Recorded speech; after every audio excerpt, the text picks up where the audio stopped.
The loud sound of a 911 phone disturbed the eerie silence that had settled on the Wimbledon Mansion shortly after midnight. The operator answered, but the voice on the other end was barely audible.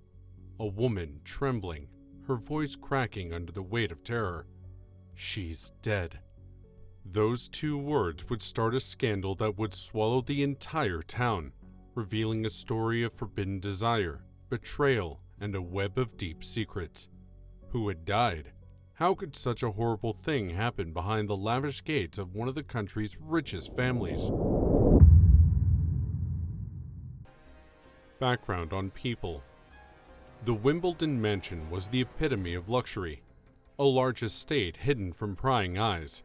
Its towering stone walls and tall iron gates appeared to be built to keep the outside world away, but inside, chaos boiled like a kettle about to boil over. For years, the estate had been home to the powerful Wimbledon family, whose every action was monitored by the public. The Wimbledons represented success, luxury, and old money. But underneath their polished exterior, terrible truths remained hidden. Mr. Richard Thornton, the butler who had served the Wimbledons for decades, was important to the household. He said few words, was usually professional, and had a chilly look in his eye. Richard took satisfaction in his ability to keep the house under control and organized, even though the family he served was a mess. His wife, Emily, was the complete opposite, warm, pleasant, and easily available. Emily had gained the Wimbledon children's affection and the respect of the other workers while working as a housekeeper. She was a constant presence, quietly watching everything, but never interfering. But it was her close contact to the family that would lead her into a forbidden relationship, one that would ruin everything. James Wimbledon, the stepson, was a moody and intriguing person.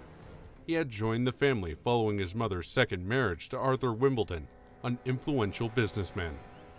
While Arthur adored his biological children, two brilliant and ambitious sons, James was ignored and emotionally starved.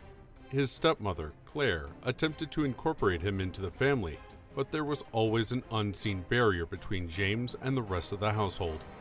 James's tragic history, which included a mother who died of sickness and a father who abandoned him, tormented him. Emily had been the only person who recognized James for who he was, a wounded soul seeking connection. Their harmless relationship turned into something they couldn't control. It was both wrong and seductive.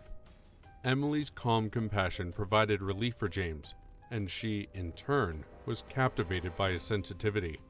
The intensity of their forbidden love, however, was a ticking time bomb ready to go off. Then there's Claire Wimbledon, James's stepmother. Claire, a gorgeous, arrogant woman who used her riches as a shield, was desperate to keep her family's fortune and reputation safe. She had long felt that something wrong was going on between her stepson and Emily, and she was not about to risk jeopardizing her carefully built environment. Detective Eliza Gray, a seasoned investigator, lurked in the shadows, having witnessed it all.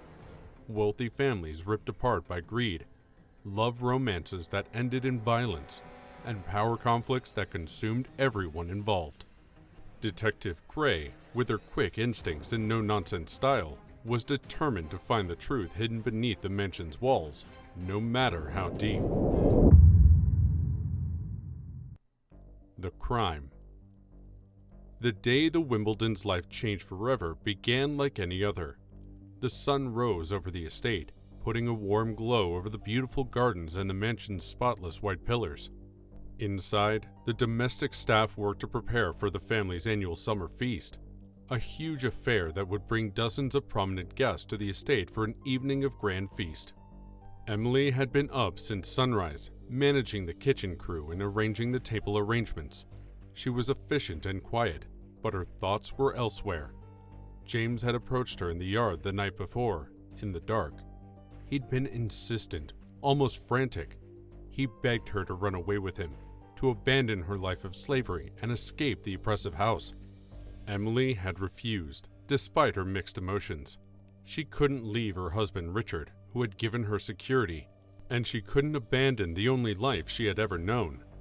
James, on the other hand, was becoming increasingly irritated, his mood getting worse with each passing minute. As she worked, her thoughts replayed their final words: "If I can't have you, no one will." That nightfall, the visitors came, their fancy cars lining the driveway, and laughter filled the air. But behind the surface, tensions were simmering. Claire had been constantly monitoring James, her suspicions building by the day. That night, she planned to confront Emily once and for all.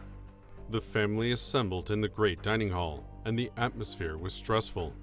James sat silently at the far end of the table, his attention drawn to Emily, who went around the room, pouring wine and serving food. Richard, oblivious to the drama developing around him, made polite chat with the visitors, while Claire's attention remained fixed on her stepson and maid. It was evident that something was about to snap. Claire accompanied Emily into the kitchen after lunch, as the other guests went to the drawing room. In the dimly lighted area, she cornered her. "I know what you're doing with my son," Claire said, her voice quiet but bitter. Emily's face turned pale, and she tried to deny it, but Claire didn't listen.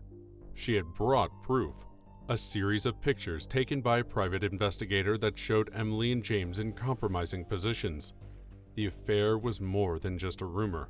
It was true, and Claire now had the evidence to destroy Emily's life. Emily left the kitchen in a panic, running through the maze of halls with her pulse racing. But when she arrived at the servants' quarters, she was met by James. He had overheard the argument and was angry. He grabbed her arm and insisted they leave together right now. Emily resisted and pulled away from him. Claire appeared at that very moment, her face twisted in rage. "You are both nasty," she shouted and lunged at Emily. The struggle that followed was chaotic and brutal. Claire grabbed a letter opener from a nearby desk and swung it violently. Emily, attempting to defend herself, grappled with her, but James interrupted. In a moment of fury, he grabbed his stepmother's letter opener and stabbed it into her chest. Claire's scream rang throughout the estate, silencing all the visitors in the drawing room. Within seconds, workers and family members arrived on the scene, only to see Claire lying on the floor, her body motionless and blood spilling out of her. James stood stunned, still holding the bloody letter opener. Emily slumped next to the dead body, her hands covered in blood, sobbing frantically. Investigation.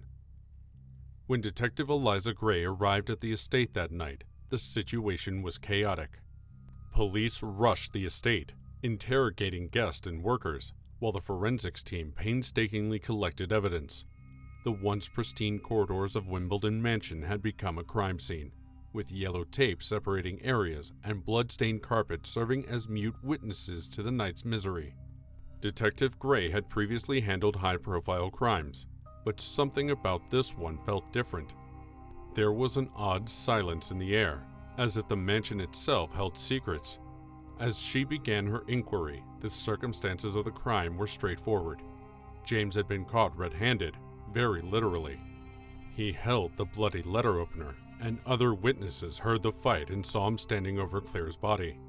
However, when Eliza questioned the persons involved, gaps in the story began to emerge. Emily, still reeling from the night's events, was filled with weird feelings. She said she attempted to stop the fight and was the victim of Claire's attack, but her story was confusing and her recall of the actual events was unclear. James, on the other hand, refused to respond. He sat in quiet, his eyes hollow, as if the gravity of what happened hadn't hit him yet. Richard Thornton was devastated. Though he had not been personally engaged, the expression of betrayal on his face was undeniable. He had trusted Emily and even loved her, but suddenly his entire world had crumbled around him. When questioned, Richard's replies were careful, as if he was hiding something. As the inquiry advanced, Eliza discovered a few important pieces of evidence that contradicted the initial versions of things. First, there were fingerprints on the letter opener, and not just James's. There were also signs of DNA from someone who had not been at the location. Second, the blood spatter on Emily's clothes contradicted her account of events. she appeared to have been standing in a different posture than she had indicated. Then there were the photos. Claire had hired a private investigator to trace James and Emily, and the images she had gathered revealed a passionate romance that had lasted months. However, Eliza noticed one thing in the photos. Richard could be seen watching James and Emily from a distance in several of them. He hadn't challenged them, but he was aware of the affair long before Claire found it. So why didn't he say anything? Eliza's hunch warned her that this was more than just a crime of passion. The tension between James, Emily, and Richard was apparent, but discovering the truth would necessitate digging further into the family's complicated dynamics. Twists and turns. Eliza got an anonymous tip, which shifted the course of the inquiry dramatically. A gardener working on the grounds that day claimed to have observed someone leave the home immediately after the murder. Someone who didn't belong. A tall guy dressed in a black coat. This mysterious individual had not been mentioned in any of the witness accounts, thus his presence aroused suspicions. Could a third party have been engaged in the crime? If so, who was he, and what was his motivation? Eliza pursued the trail, and after some investigation, she learned that Claire had been involved in some questionable financial operations before her tragic death. She had been stealing money from the family's accounts and hiding it in offshore accounts. The guy spotted leaving the estate was a private investigator, whom Claire had hired to dig up information on not just James and Emily, but also her husband, Arthur. Claire feared Arthur was having an affair with another staff member and intended to divorce her, leaving her with nothing. Claire had unearthed more than just adultery. There were financial irregularities, including missing funds from the family's accounts, hidden investments, and under-the-table transactions. Claire had planned to face Arthur with the proof, but she was killed before she could do so. This fresh knowledge changed the course of the inquiry. Eliza came to assume that Arthur, not James, had been the true mastermind behind the murder. Maybe Richard suspected Claire was onto him. Could he have set up the entire situation, using James and Emily's relationship as a convenient cover for his own crimes? Arrest and trial. As the inquiry progressed, Eliza acquired the pieces of the puzzle. James was clearly implicated in the murder, but he did not act alone. Arthur, desperate to keep his secrets, had arranged the situation so that Claire was silent before she could expose him. He was aware of James and Emily's affair and had taken advantage of it, driving James to the brink, knowing that his stepson's explosive emotions would lead to violence. The courtroom was filled with people anxious to see the demise of one of the country's most influential dynasties. The prosecution described a family ripped apart by greed, deception, and desire. James was presented as a wounded soul compelled to kill by his undying affection for Emily. Arthur, meanwhile, was cast as the puppeteer, tugging the strings from behind the scenes. However, Arthur's calm and cool manner during the trial created concerns. His defense team attempted to establish that he was a victim of circumstance, fooled by his late wife's obsessive conduct and constant desire for control over the family. They portrayed Claire as a woman who had driven Richard over the line by attempting to ruin him financially and emotionally. However, despite their attempts, the evidence against Richard was overwhelming. Arthur had secretly transferred millions of dollars into offshore accounts using fake business names, intending to leave Claire and begin a new life. Claire had discovered some of this information but had yet to face him. Arthur, aware that Claire was getting too close, had used James's romance as a smokescreen. Arthur's icy attitude was on full display in court, even when presented with photographic evidence of him following James and Emily. In an unexpected twist, Emily took the stand and testified against Arthur, claiming that he had encouraged James's obsessive love for her, fueling his jealousy and fury. She explained that Arthur used James by manipulating his feelings, although knowing full well that James was emotionally unstable. Emily, while participating in the affair, viewed herself as just another player in Arthur's broader plan. Her testimony was devastating. James, on the other hand, had a breakdown throughout the trial. His defense team argued that he was driven insane by the poisonous environment at Wimbledon Mansion, where deception and betrayal were common. Arthur's influence contributed to his already weak mental condition caused by childhood trauma. It was the story of a young guy whose need for love and approval had turned into something dark and terrible. In the end, James was found guilty of second-degree murder, while Arthur was charged with conspiracy to commit murder and fraud. Emily, who was released from prison owing to her cooperation with the prosecution, was left with nothing. Her reputation was damaged, her marriage to Richard ended, and her future was unknown. Fates of other family members. The trial caused shockwaves throughout the Wimbledon family. The family patriarch, Arthur Wimbledon, had always taken pleasure in his spotless reputation, but the scandal ruined his social status. Arthur's two biological boys, the Wimbledon children, both were rising business stars who followed in their father's footsteps. However, the controversy jeopardized their jobs. Their little role in the trial placed a pall over their professional careers, and they were compelled to quit their positions in the family firm. They ultimately abandoned all links with the Wimbledon identity and attempted to restart their lives under new names.